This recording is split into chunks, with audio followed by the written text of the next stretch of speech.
Hello guys, मी प्रथमच audio बनवत आहे डी मार्टचा आणि थोडाफार बनवलेला तुम्हाला हा व्हिडिओ दाखवत आहे। आज डी मार्टचा संध्याकाळी जाण्याचा प्लॅन आमचा ठरला। माझा बारक्याने मी डी मार्टला जाण्यासाठी निघालो। जातेवेळी गाडी घेतली। रस्त्यामध्ये एवढं ट्रॅफिक होतं, भरपूर ट्रॅफिक होतं। डी मार्टमध्ये आम्ही पोचलो। तिथं जाऊन बघितल्यानंतर एवढी गर्दी होती, भरपूर गर्दी होती। जिकडं तिकडे 2 व्हीलर आणि 4 व्हीलर्स गाड्या लावलेल्या होत्या बाहेर। आणि दिवाळी जवळ आल्यामुळे पब्लिक भरपूर गेलेलं सगळं सामान खरेदी करण्यासाठी। आम्ही पण बघितलं तर जाम गर्दी होती। आम्ही पण साईडला गाडी एका लावली। त्याच्यानंतर आम्ही गेलो आतमध्ये। सवळ जाऊन बघतोय तर काय डी मार्टमध्ये आतमध्ये पब्लिक बाहेर लाईन लागली होती। कमीत कमी 1 किलोमीटर तरी लाईन होती, एवढी लाईन लागली होती। आम्ही पण जाऊन त्या लाईनमध्ये उभे राहिलो।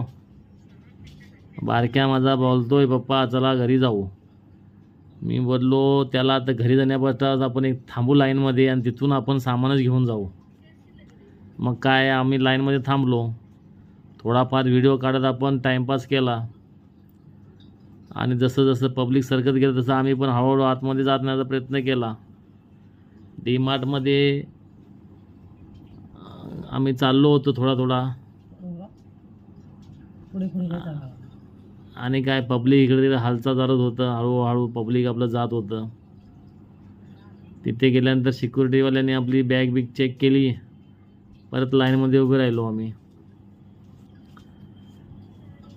हे बघा कसं आम्ही लाईन दाखवण्याचा प्रयत्न करतोय मी तुम्हाला।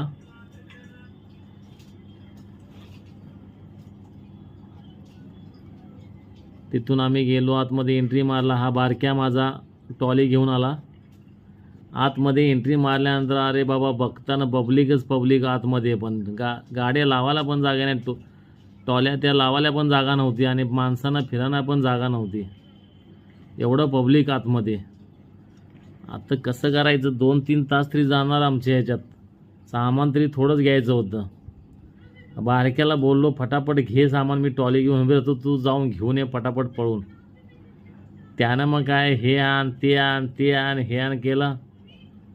घेतलं सामान। आम्ही पुढे सरकत गेलो। जाम गर्दी होती। तिकडून ट्रॉली येते, इकडून ट्रॉली येते, इकडून पब्लिक येते, तिकडून पब्लिक येते। आम्ही कसं बसं मग कपड्या सेक्शनमध्ये पोचलो। तिकडं थोडाफार व्हिडिओ गेला। ट्रॉली एका साईड